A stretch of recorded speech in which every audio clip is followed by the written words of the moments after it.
Welcome to Leaping Larry's Revolutionary Reading Theatre.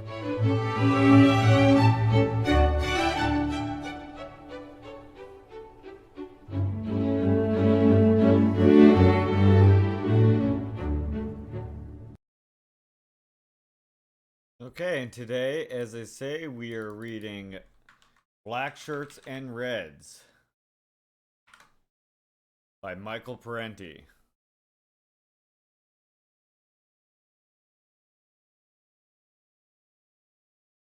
Go. And we read the preface last time, so today we are on chapter 1, Rational Fascism.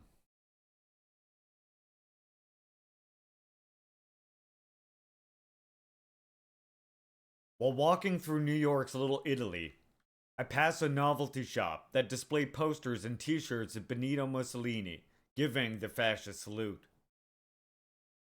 When I entered the shop, I asked the clerk why such items were being offered. He replied, "Well, some people like them. And, maybe we need someone like Mussolini in this country." Unquote. His comment was a reminder that fascism survives as something more than a historical curiosity. Worse than posters or t-shirts are the works by various writers bent on explaining Hitler or reevaluating Franco, or in other ways sanitizing fascist history. In Italy, during the 1970s, there emerged a veritable cottage industry of books and articles claiming that Mussolini not only made the trains run on time, but also made Italy work well. All of these publications, along with many conventional academic studies, have one thing in common. They say little, if anything, about the class policies of fascist Italy and Nazi Germany.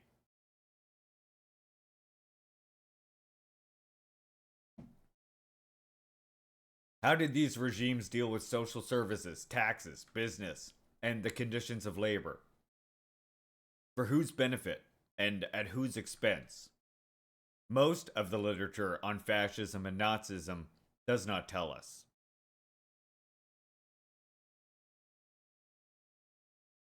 Plutocrats choose autocrats. Let us begin with a look at fascism's founder. Born in 1883, the son of a blacksmith, Benito Mussolini's early manhood was marked by street brawls, arrests, jailings, and violent radical political activities. Before World War I, Mussolini was a socialist, a brilliant organizer, agitator, and gifted journalist. He became editor of the Socialist Party's official newspaper. Yet, many of his comrades suspected him of being less interested in advancing socialism than in advancing himself.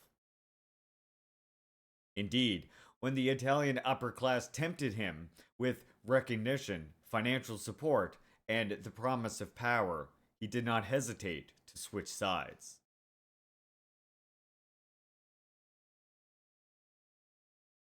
By the end of World War I, Mussolini, the socialist, who had organized strikes for workers and peasants, had become Mussolini, the fascist, who broke strikes on behalf of the financiers and landowners. Using the huge sums he received from wealthy interests, he projected himself onto the national scene as the acknowledged leader of I Fasci di Comandamento, a movement composed of black-shirted ex-army officers and sundry toughs who were guided by no clear political doctrine other than a militaristic patriotism and conservative dislike for anything associated with socialism and organized labor. The fascist Blackshirts spent their time attacking trade unionists, socialists, communists, and farm cooperatives.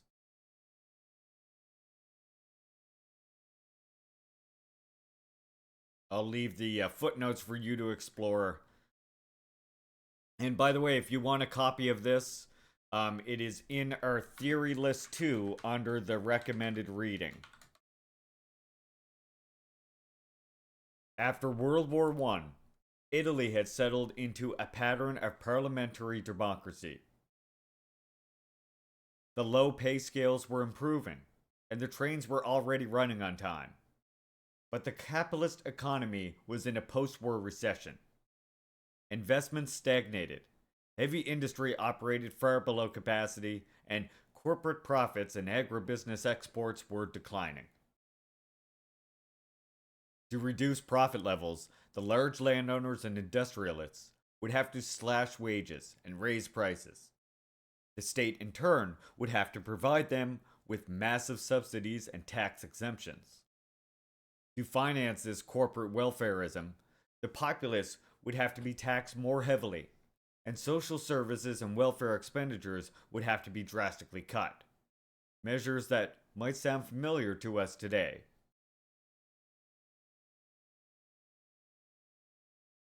But the government was not completely free to pursue this course. By 1921, many Italian workers and peasants were unionized and had their own political organizations.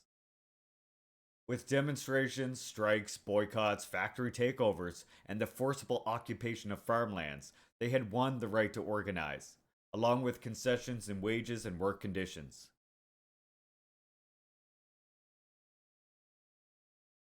To impose a full measure of austerity upon workers and peasants, the ruling economic interests would have to abolish the democratic rights that helped the masses defend their modest living standards.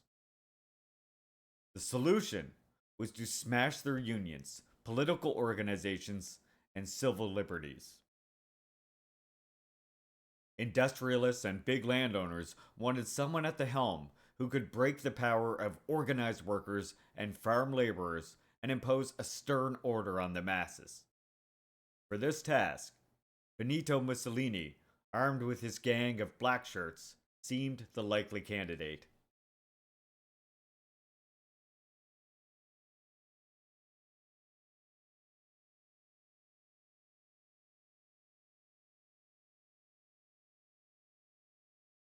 In 1922, the Federazione Industriale, composed of the leaders of industry, along with the representatives from the banking and agribusiness associations, met with Mussolini to plan the March on Rome, contributing 20 million lira to the undertaking.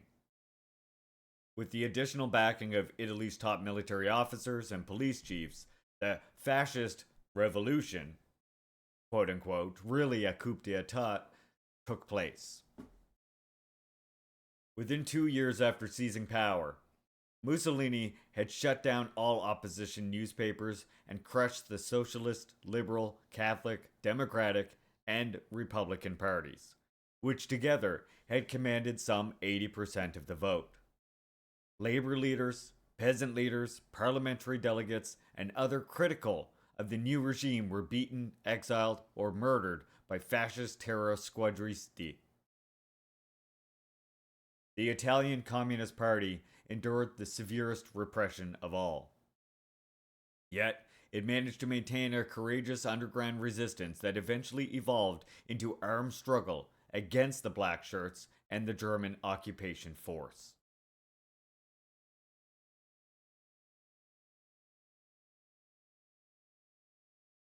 In Germany, a similar pattern of complicity between fascists and capitalists emerged. German workers and farm laborers had won the right to unionize, the 8-hour day, and unemployment insurance. But to revive profit levels, heavy industry and big finance wanted wage cuts for the workers and massive state subsidies and tax cuts for themselves. During the 1920s, the Nazi Sturmabteilung, or SA, the brown-shirted stormtroopers, subsidized by business, were used mostly as an anti-labor paramilitary force, whose function was to terrorize workers and farm laborers. By 1930, most of the tycoons had concluded that the Weimar Republic no longer served their needs and was too accommodating to the working class. They greatly increased their subsidies to Hitler, propelling the Nazi Party onto the national stage. Business tycoons supplied the Nazis with generous funds or for fleets of motor cars and loudspeakers to saturate the cities and villages of Germany, along with funds for Nazi Party organizations, youth groups, and paramilitary forces. In the July 1932 campaign, Hitler had sufficient funds to fly to 50 cities in the last 2 weeks alone.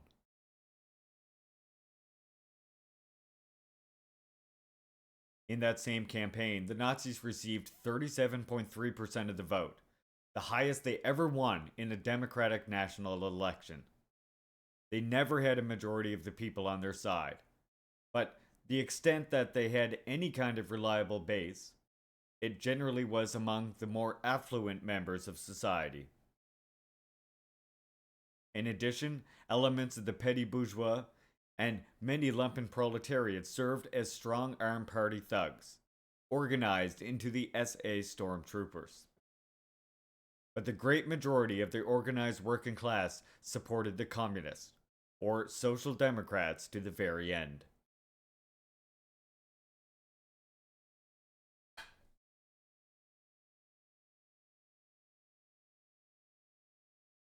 In the December 1932 election, 3 candidates ran for president: the conservative incumbent Field Marshal von Hindenburg, the Nazi candidate Adolf Hitler, and the Communist Party candidate Ernst Thälmann.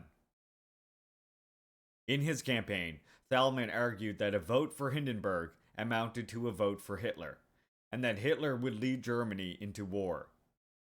The bourgeois press, including the Social Democrats, denounced this view as Moscow-inspired, quote-unquote.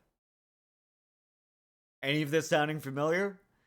Hindenburg was re-elected while the Nazis dropped approximately 2 million votes in the Reichstag election as compared to their peak of over 13.7 million. True to form, the Social Democrat leaders refused the Communist Party's proposal to form an 11th hour coalition against Nazism. As in many other countries, past and present, so in Germany, the Social Democrats would sooner ally themselves with the reactionary right than make a common cause with the Reds. Meanwhile, a number of right-wing parties coalesced behind the Nazis, and in January 1933, just weeks after the election, Hindenburg invited Hitler to become Chancellor. Balloon enjoyer. Upon assuming state power, Hitler and his Nazis pursued a politico-economic agenda not unlike Mussolini's. They crushed organized labor and eradicated all elections, opposition parties, and independent publications. Hundreds of thousands of opponents were imprisoned, tortured, or murdered. In Germany, as in Italy, the communists endured the severest political repression of all groups. Here were 2 peoples, the Italians and Germans, with different histories, cultures, and languages, and supposedly different temperaments, who ended up with the same repressive solutions because of the compelling similarities of economic power and class conflict that prevailed in their respective countries. In such diverse countries as Lithuania, Croatia, Romania, Hungary, and Spain, a similar fascist pattern emerged. To do its utmost to save big capital from the impositions of democracy.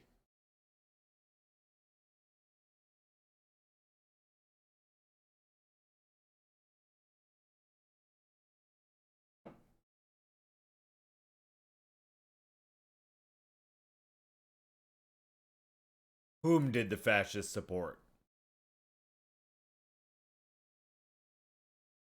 There is a vast literature on who supported the Nazis, but relatively little on whom the Nazis supported after they came to power. This is in keeping with the tendency of conventional scholarship to avoid the entire subject of capitalism whenever something unfavorable might be said about it.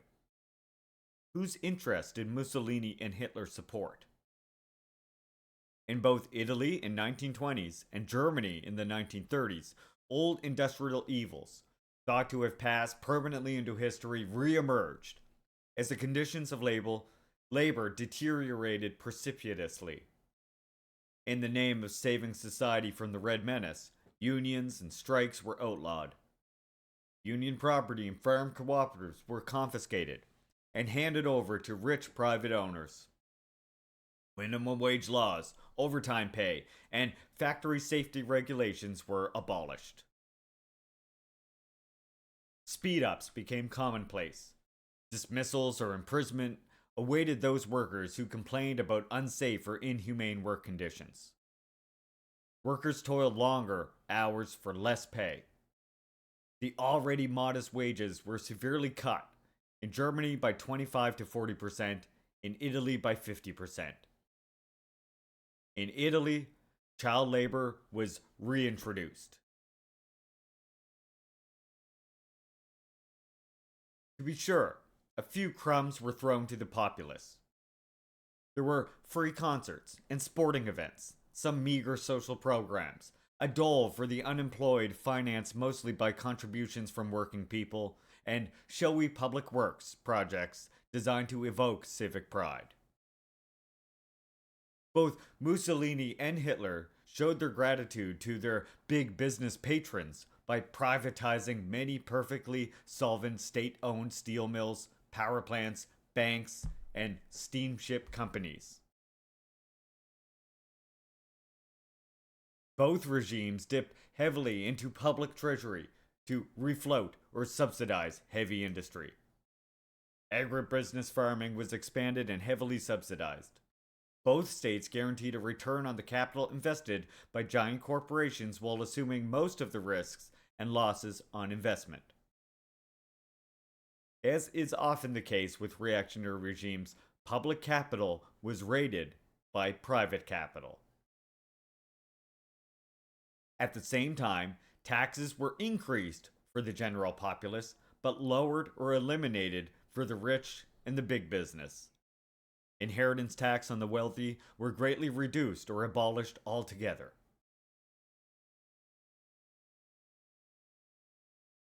The result of all of this?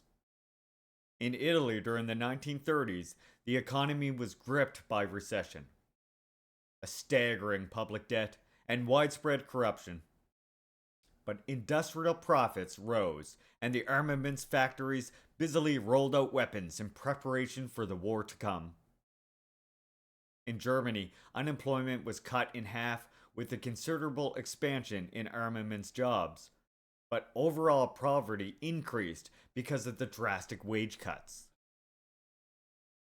And from the 1935 to 1943, industrial profits increased substantially, while the net income of corporate leaders climbed 46%. During the radical 1930s, in the United States, Great Britain, and Scandinavia, upper income groups experienced a modest decline in their share of the national income. But in Germany, the top 5% enjoyed a 15% gain. Gee, I wonder why the bourgeoisie love fascism so much. Despite this record, most writers have ignored fascism's close collaboration with big business. Some even argue that business was not a beneficiary, but a victim of fascism. Angelo Codevilla, a Hoover Institute conservative scribe, blithely announced, quote, "If fascism means anything, it means government ownership and control of business," unquote. From Commentary, 1994. Thus, fascism is misrepresented as a mutant form of socialism. In fact, if fascism means anything, it means all-out government support for business and severe repression of anti-business, pro-labor forces. Is fascism merely a dictatorial force in the service of capitalism? That may not be all it is, but that certainly is an important part of fascism's raison d'etre. The function Hitler himself kept referring to when he talked about saving the industrialists and bankers from Bolshevism. It is a subject that deserves far more attention than it has received. While the fascists might have believed they were saving the plutocrats from the Reds, in fact, the revolutionary left was never strong enough to take power in either Italy or Germany.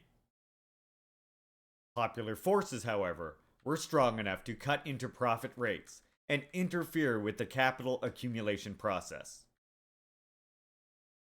This frustrated capitalism's attempts to resolve its internal contradictions by shifting more and more of its costs onto the backs of the working populace. Revolution or no revolution, this democratic working class resistance was troublesome to the moneyed interests.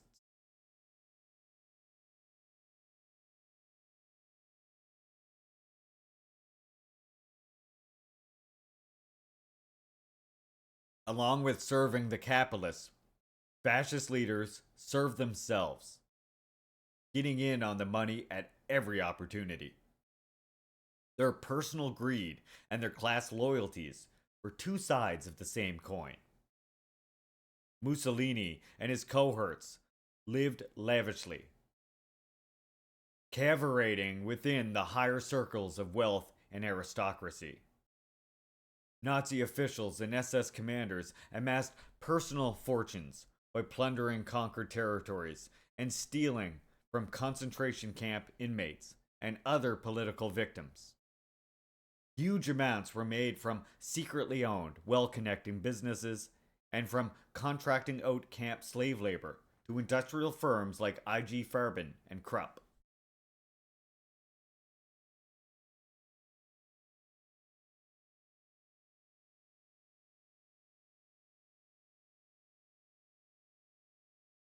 Hitler is usually portrayed as an ideological fanatic, uninterested in crass material things. In fact, he accumulated an immense fortune, much of it in questionable ways. Obviously. He expropriated artworks from the public domain. He stole enormous sums from Nazi party coffers. He invented a new concept, the personality right, quote unquote, that enabled him to charge a small fee for every postage stamp with his picture on it. A venture that made him hundreds of millions of marks. The greatest source of Hitler's wealth was a secret slush fund to which leading German industrialists regularly donated. Hitler knew that as long as German industry was making money, his private money sources would be inexhaustible. Thus, he'd see to it that German industry was never better off than under his rule, by launching, for one thing, gigantic armaments projects. Or what we today would call fat defense contracts. Far from being the ascetic, Hitler lived self-indulgently. During his entire tenure in office, he got special rulings from the German tax office that allowed him to avoid paying income or property taxes. He had a motor pool of limousines, private apartments, country homes, a vast staff of servants, and a majestic estate in the Alps.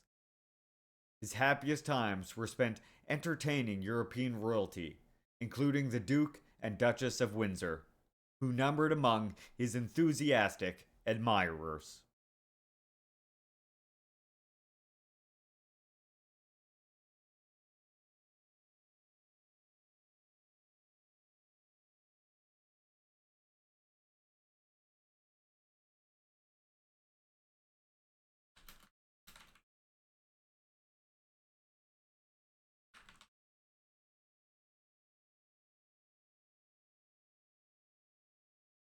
Kudos for Adolf and Benito.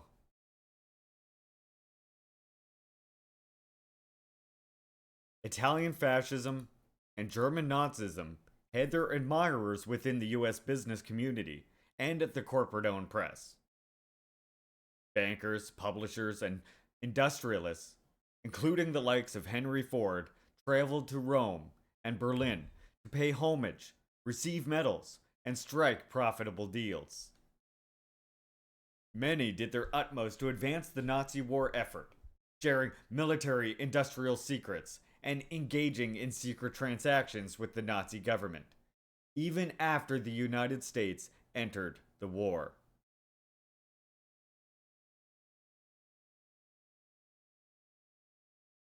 During the 1920s and early 1930s, major publications like Fortune, The Wall Street Journal, Saturday Evening Post, New York Times, Chicago Tribune, and Christian Science Monitor hailed Mussolini as the man who rescued Italy from anarchy and radicalism. Jesus.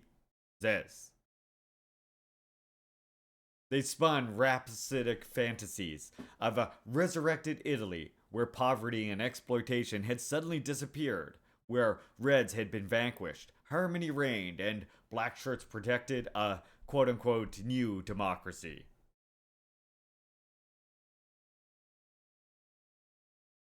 The Italian language press in the United States eagerly joined the chorus. The two most influential newspapers, L'Italia of San Francisco, financed largely by A.P. Gianni's Bank of America, and Il Progresso of New York, owned by multimillionaire Generoso Pope, looked favorably on the fascist regime and suggested that the United States could benefit from a similar social order. Let's see those Enzo emotes, please, if you can. I would like to see some Enzo emotes after reading that, if anybody is able to do that. Obliged to that, that would be fantastic.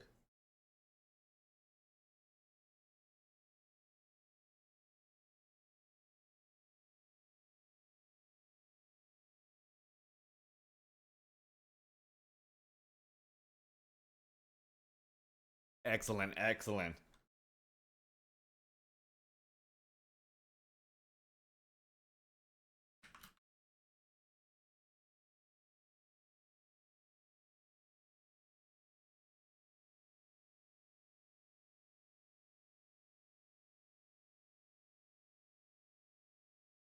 Some dissenters refused to join the We Adore Benito chorus. The Nation reminded its readers that Mussolini was not saving democracy, but destroying it. Progressives of all stripes and various labor leaders denounced fascism. But their critical sentiments received little exposure in the US corporate media. Big surprise, right? As with Mussolini, so with Hitler. The press did not look too unkindly upon de Führer's Nazi dictatorship. There was a strong give Adolf a chance contingent, some of it greased by Nazi money. In exchange for more positive coverage in the Hearst newspapers, for instance, the Nazis paid almost 10 times the standard subscription rate for Hearst's INS wire service. In return, William Randolph Hearst instructed his correspondents in Germany to file friendly reports about Hitler's regime. Those who refused were transferred or fired. Hearst newspapers even opened their pages to occasional guest columns by prominent Nazi leaders like Alfred Rosenberg and Hermann Göring. And allow me to also just point out, too, that same Hearst Press is the source of the so-called Holodomor propaganda against the USSR coming to the English-speaking world, is the Hearst Press, parroting it from this kind of Nazi propaganda. Exactly what is being described here is where the Holodomor stuff comes from as well.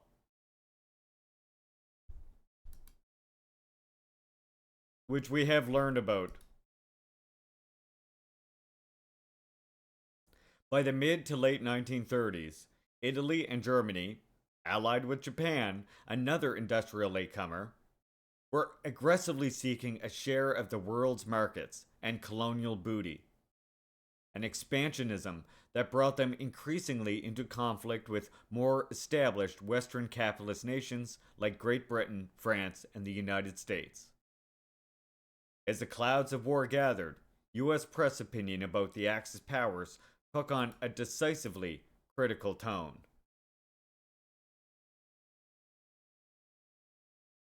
Rational use of irrational ideology.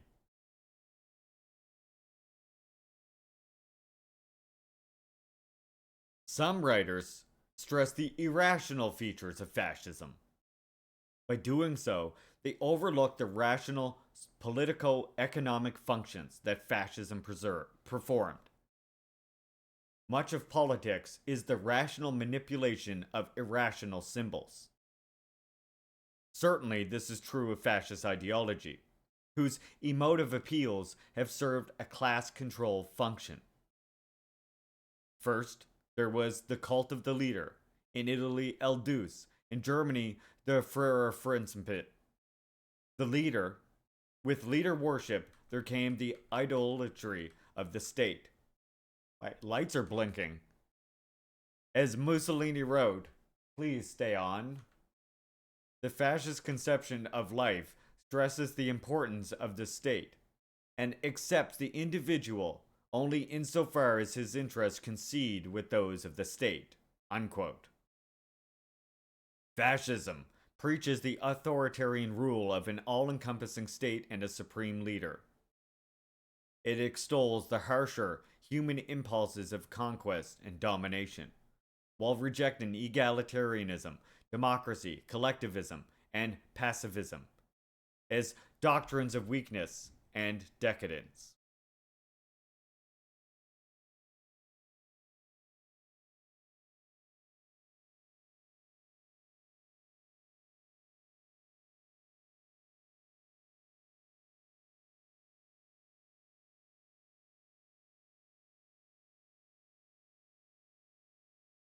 A dedication to peace, Mussolini wrote, is hostile to fascism. Perpetual peace, he claimed, in 1934, is a depressing doctrine. Only in cruel struggle and conquest do men or nations achieve their highest realization. Though words are beautiful things, he asserted, rifles, machine guns, planes, and cannons are still more beautiful. And on another occasion, he wrote, war alone puts the stamp of nobility upon the peoples who have the courage to meet it. Unquote. Ironically, most Italian army conscripts had no stomach for Mussolini's wars, tending to remove themselves from the battle once they discovered that the other side was using live ammunition. Fascist doctrine stresses monistic values, Unvolk and Unreich, and Unfuhrer, one people, one rule, one leader. The people are no longer to be concerned with class divisions, but must see themselves as part of a harmonious whole, rich and poor as one. A view that supports the economic status quo by cloaking the ongoing system of class exploitation. This is in contrast to a left agenda that advocates the articulation of popular demands and a sharpened awareness of social injustice and class struggle. This monism is buttressed by atavistic appeals to the mythical roots of the people. For Mussolini, it was the grandeur that was Rome. For Hitler, the ancient Volk, a play written by a pro-Nazi Hans Jorss entitled Schlachter and performed widely throughout Germany soon after the Nazis seized power. Hitler attended the opening night in Berlin. Pits Volk mysticism against class politics. The enthusiastic August is talking to his father, Schneider. August, you won't believe it, Papa, but the young people don't pay attention to these old slogans anymore. The class struggle is dying out. Schneider, so what do you have then? August, the Volk community. Schneider, And that's a slogan? August. No, it's an experience. Schneider. My God, our class struggle, our strikes. They weren't an experience, eh? Socialism, the international. Were they fantasies, maybe? August. They were necessary, but they are historical experiences. Schneider. So, and the future, therefore, will have your Volk community. Tell me, how do you actually envision it? Poor, rich, healthy, upper, lower? All this ceases with you, eh? Jesus, this sounds like the terrible right wing shit they come out with today, huh? Look, Papa. Upper, lower, rich, poor, rich, that always exists. It is only the importance one places on that question that's decisive. To us, life is not chopped up into the working hours and furnished with price charts. Rather, we believe in human existence as a whole. None of us regards making money as the most important thing. We want to serve. The individual is the corpuscle in the bloodstream of his people. Unquote. The Sun's comments are revealing. Quote, the class struggle is dying out. Papa's concern about the abuses of class power and class injustice is felicitously dismissed as just a frame of mind with no objective reality. It is even falsely equated with the crass concern for money. Quote, none of us regard making money as important. Presumably, matters of wealth are to be left to those who have it.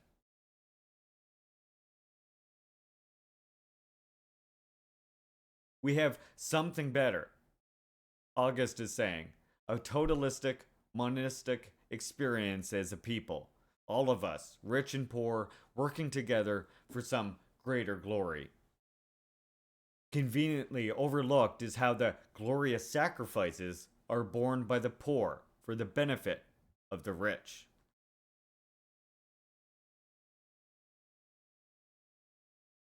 The position enunciated in that play, and in other Nazi propaganda, does not reveal an indifference to class.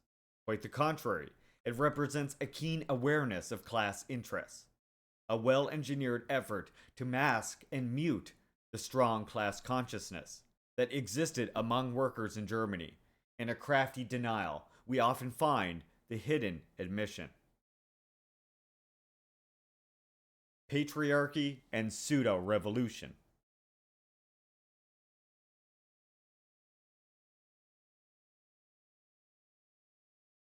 Fascism's national chauvinism, racism, sexism, and patriarchal values also served conservative class interests.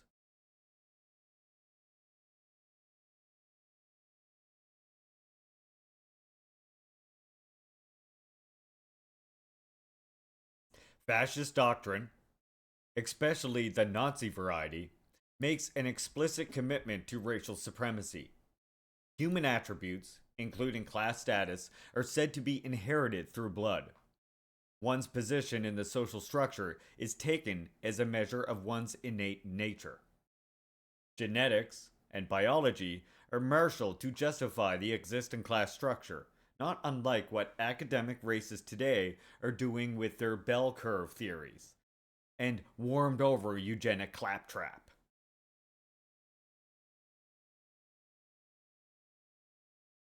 Along with race and class inequality, fascism supports homophobia and sexual inequality.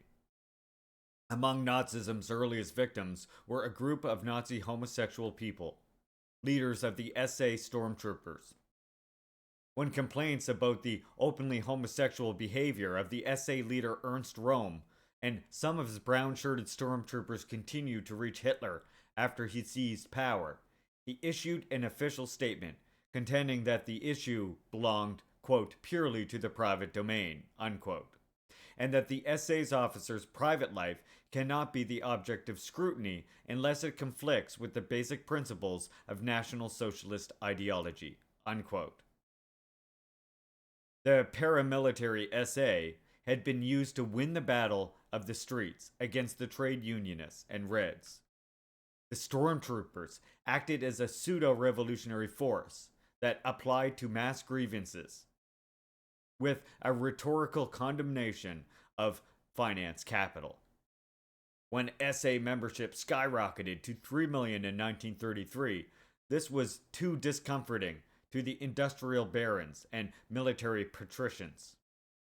SA street brawlers who denounced bourgeois decadence and called for sharing the wealth and completing the Nazi revolution, quote unquote, would have to be dealt with. Having used the SA to take state power, Hitler then used the state to neutralize the SA. Now, suddenly, Rome's homosexuality did conflict with National Socialist ideology. In truth, the SA had to be decapitated, not because its leaders were homosexual, although that was the reason given, but because it threatened to turn into a serious problem. Rome and about 300 other SA members were executed, not all of whom were gay. Among the victims was veteran Nazi propagandist Gregor Strasser, who was suspected of leftist leanings, quote unquote. Of course, many Nazis were virulently homophobic. One of the most powerful of all, SS leader Heinrich Himmler, saw homosexual people as a threat to German manhood and the moral fiber of the Teutonic people.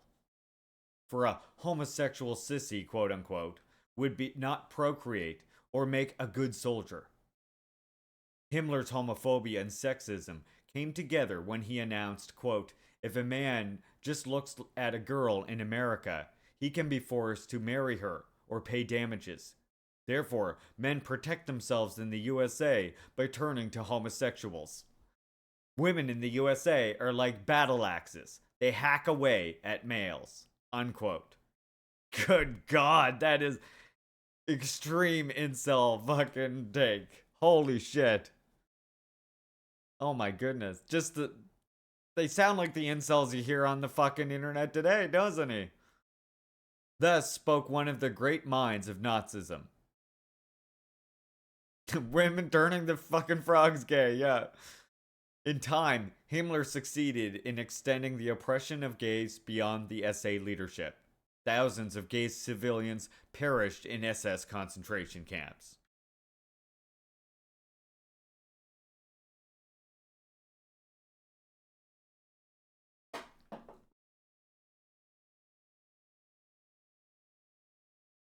In societies throughout the ages, if able to find the opportunity, women have attempted to limit the number of children they bear. This poses a potential problem for fascist patriarchy that needs vast numbers of soldiers and armaments workers. Women are less able to assert their procreative rights if kept subservient and dependent. So, fascist ideology extolled patriarchal authority. Every man must be a husband, a father, and a soldier, Ildu said.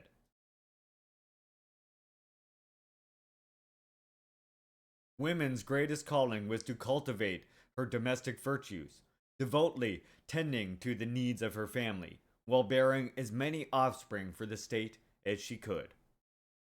Patriarchal ideology was linked to a conservative class ideology that saw all forms of social equality as a threat to hierarchical control and privilege.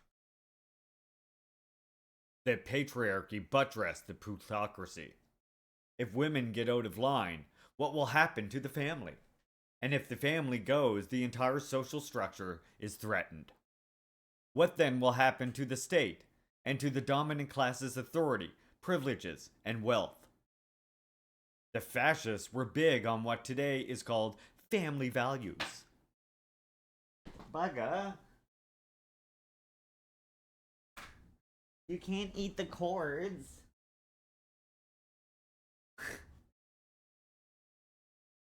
Though most of the top Nazi leaders could hardly be described as devoted family men.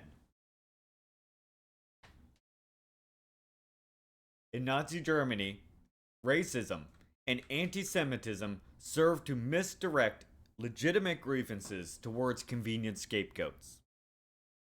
Anti-Semitic propaganda was cleverly tailored to appeal to different audiences. Super patriots were told the Jews was an alien internationalist. Unemployed workers were told that the newcomers was the Jewish capitalist and Jewish banker. For debtor farmers, it was the Jewish usurer. For the middle class, we have the consciously rational use of irrational images.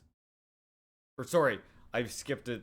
For debtor farmers, it was the Jewish usurer. For the middle class, it was the Jewish union leader and the Jewish communist. Here again, we have a consciously rational use of irrational images. The Nazis might have been crazy, but they were not stupid.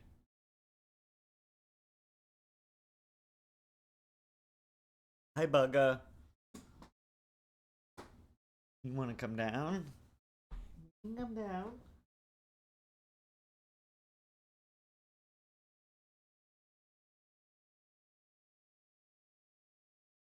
Larry, are you saying that the anti-woke politics is literally neo-Nazism? I'm saying it's the same old Nazism.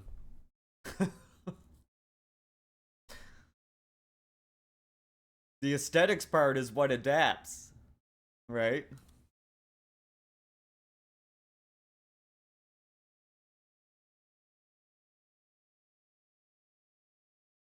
Redisby. What distinguishes fascism from ordinary right-wing patriarchal autocracies is the way it attempts to cultivate a revolutionary aura. Fascism offers a beguiling mix of revolutionary sounding mass appeals and reactionary class politics. The Nazi Party's full name was the National Socialist German Workers' Party, a left sounding name. As already noted, the SS stormtroopers had a militant share with the wealth strain in their ranks that was suppressed by Hitler after he took state power. Both the Italian fascists and the Nazis made conscious efforts to steal the left's thunder. There were mass mobilizations, youth organizations, work brigades, rallies, parades, banners, symbols, and slogans. There was much talk about the Nazi revolution, quote unquote, that would revitalize society, sweeping away the old order and building the new.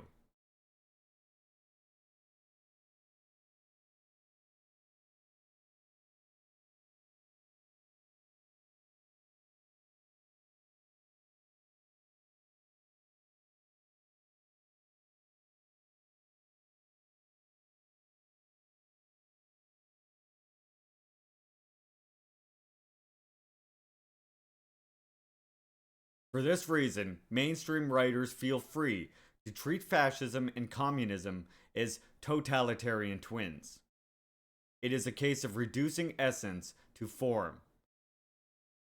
The similarity in form is taken as reason enough to blur the vast differences in actual class content.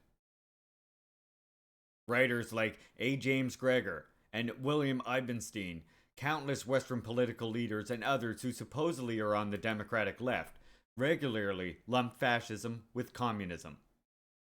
Thus, Noam Chomsky claims, quote, the rise of corporations was in fact a manifestation of the same phenomenon that led to fascism and Bolshevism, which sprang out of the same totalitarian soil, unquote. But in Italy and Germany of that day, most workers and peasants made a firm distinction between fascism and communism, as did industrialists and bankers who supported fascism out of fear and hatred of communism. A judgment based largely on class realities. Years ago, I used to say that fascism never succeeded in solving irrational contradictions of capitalism. Today, I am of the opinion that it did accomplish that goal, but only for the capitalists, not for the populace. Fascism never intended to offer a social solution that would serve the general populace, only a reactionary one, forcing all the burdens and losses onto the working public. Divested of its ideological and organizational paraphernalia, fascism is nothing more than a final solution to the class struggle. The totalistic submergence and exploitation of democratic forces for the benefit and profit of higher financial circles. Fascism is a false revolution. It cultivates the appearance of popular politics and revolutionary aura without offering a genuine revolutionary class content. It propagates a quote unquote new order while serving the same old money interests. Its leaders are not guilty of confusion but of deception. That they work hard to mislead the public does not mean they themselves are misled. I think this is the last little part here.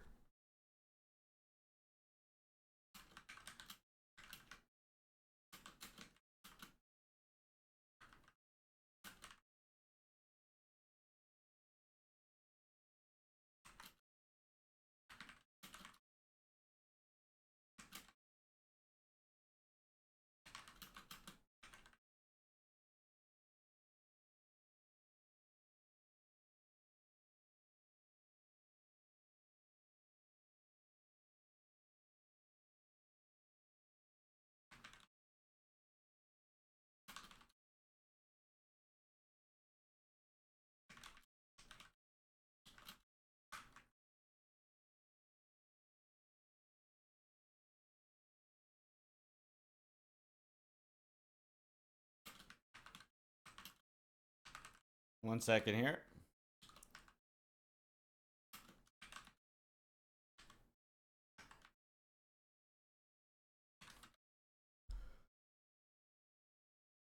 Okay, I think this is the last part. Friendly to fascism. Oh, here comes the Neville Chamberlain part. Reminds me of the text we read for today. I got annoyed that Lenin said a system was better than something else, and that you can't say that something is better without saying in which way. Yep.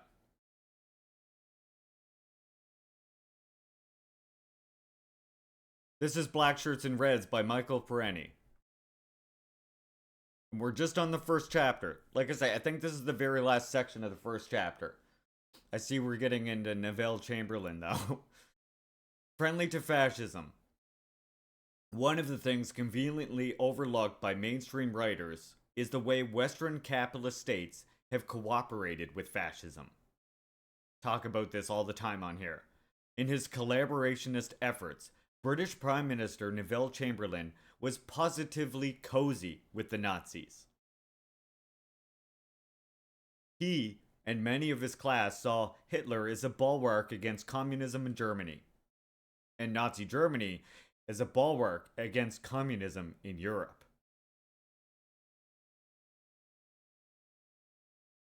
After World War II, the Western capitalist allies did little to eradicate fascism from Italy or Germany, except for putting some of the top leaders on trial at Nuremberg. By 1947, German conservatives began to depict the Nuremberg prosecutors as dupes of the Jews and communists. In Italy, the strong partisan movement that had waged armed struggle against fascism was soon treated as suspect and unpatriotic. Within a year after the war, almost all Italian fascists were released from prison, while hundreds of communists and other leftist partisans who had been fighting the Nazi occupation were jailed. History was turned on its head, transforming the Blackshirts into victims and the Reds into criminals. Allied authorities assisted in these measures.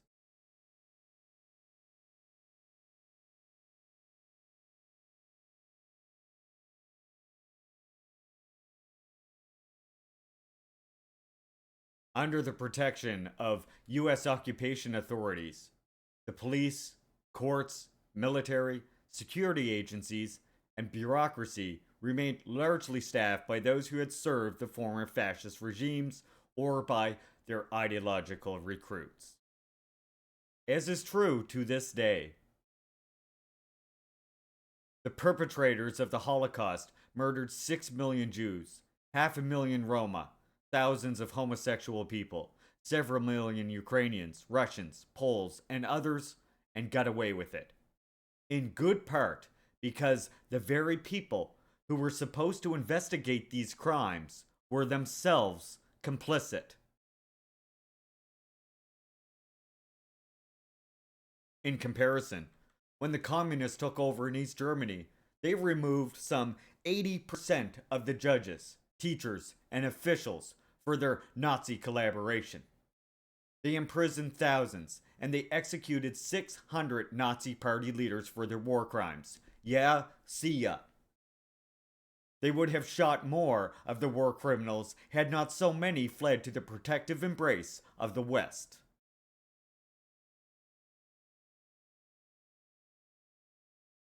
What happened to the US businesses that collaborated with fascism?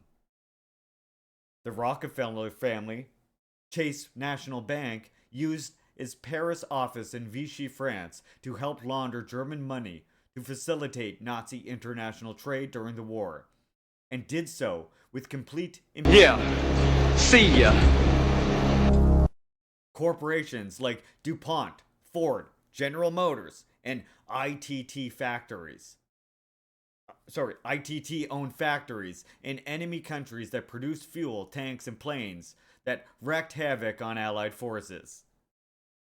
Supposed to wake everybody up a little bit for the end of this part. After the war, instead of being prosecuted for treason, ITT collected $27 million from the US government for war damages inflicted on its German plants by Allied bombings.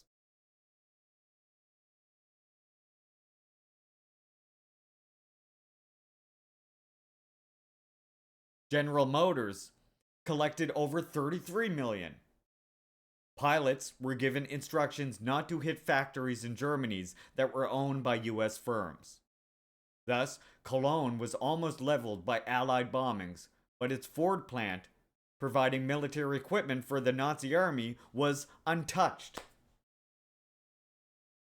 Indeed, German civilians began using the plants as an air raid shelter.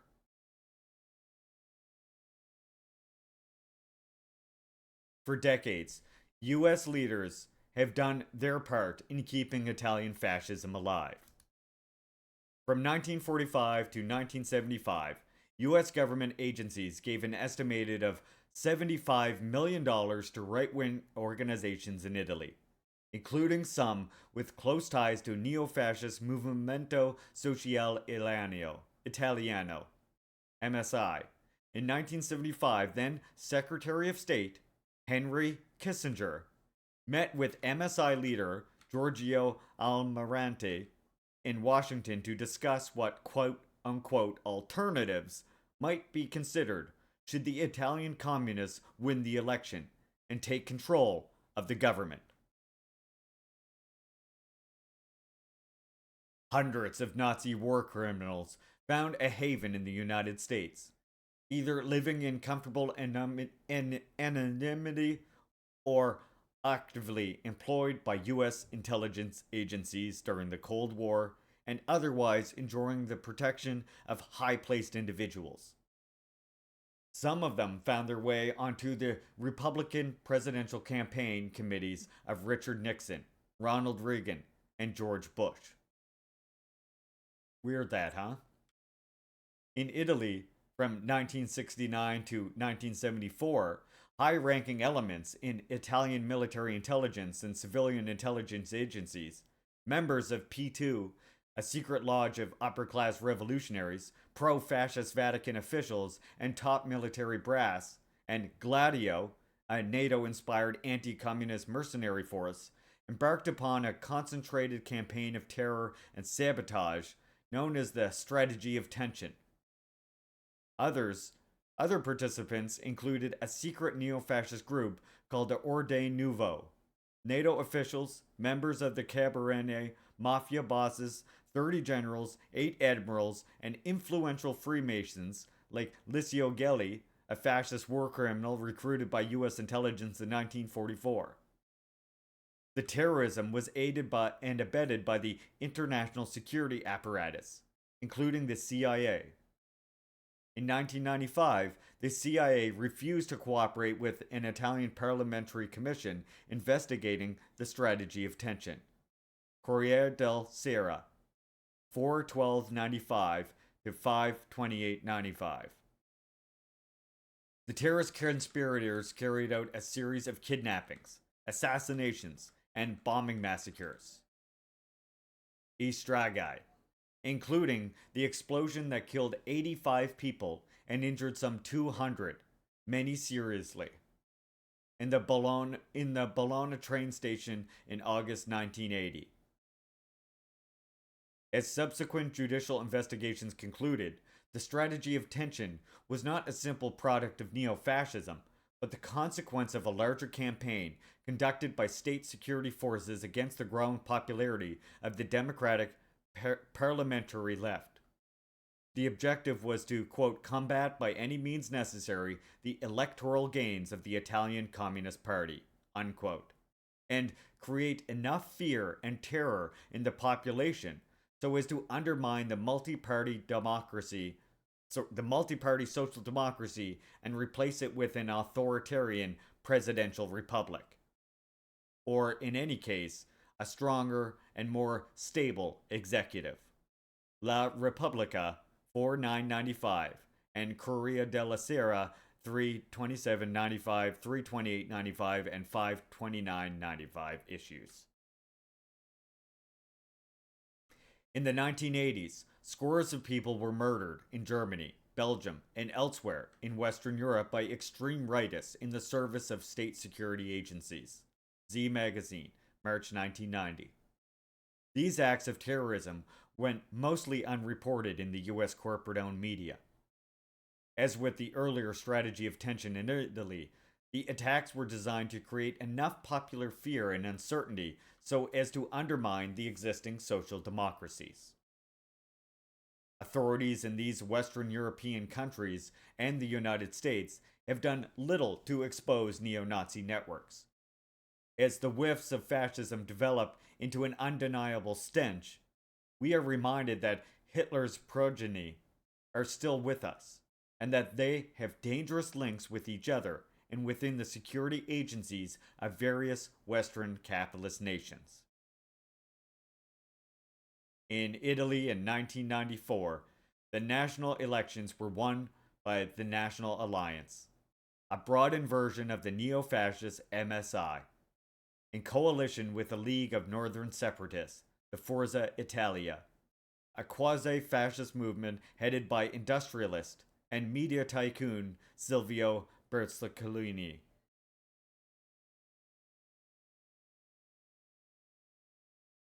The National Alliance played on resentments regarding unemployment, taxes, and immigration. Democrats are fascist, Trump will free us. Oh, dear child, you are very lost. We're talking about something sort of above that above that at the moment. Please save your comments till the end. The National Alliance played on resentments regarding unemployment, taxes, and immigration. It called for a single tax rate for rich and poor alike, school vouchers, a stripping away of the social benefits, and the privatization of most services. The Italian neo-fascists were learning from the US reactionaries how to achieve fascism's class goals within the confines of a quasi-democratic forms.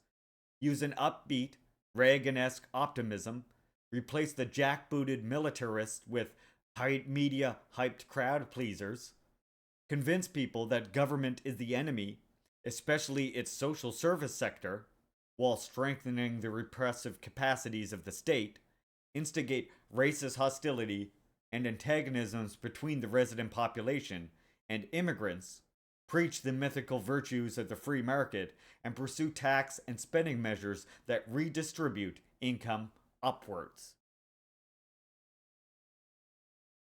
Conservatives in the Western nations utilize diluted forms of fascist mass appeal. In the USA, they propagate populist-sounding appeals to the ordinary middle American, quote unquote, while quietly pressing for measures that serve the interests of the wealthiest individuals and corporations. In 1996, right-wing Speaker of the House of Representatives Newt Gingrich, while proffering a new rollback agenda that supposedly would revitalize all of society, announced, quote, "I am a genuine revolutionary." Whether in Italy, Germany, the United States, or any other country, when the right offers a quote unquote new revolution or a new order, quote unquote, it is in the service of the same old moneyed interest, leading down that well trodden road of reaction and repression that so many third world countries have been forced to take. The road those at the top want us all to travel. That brings us to the end of today's read. Tomorrow, we will be reading chapter 2, or sorry, not tomorrow, next week, Thursday, not tomorrow, Thursday, next week, we will be reading chapter 2, Let Us Now Praise the Revolution.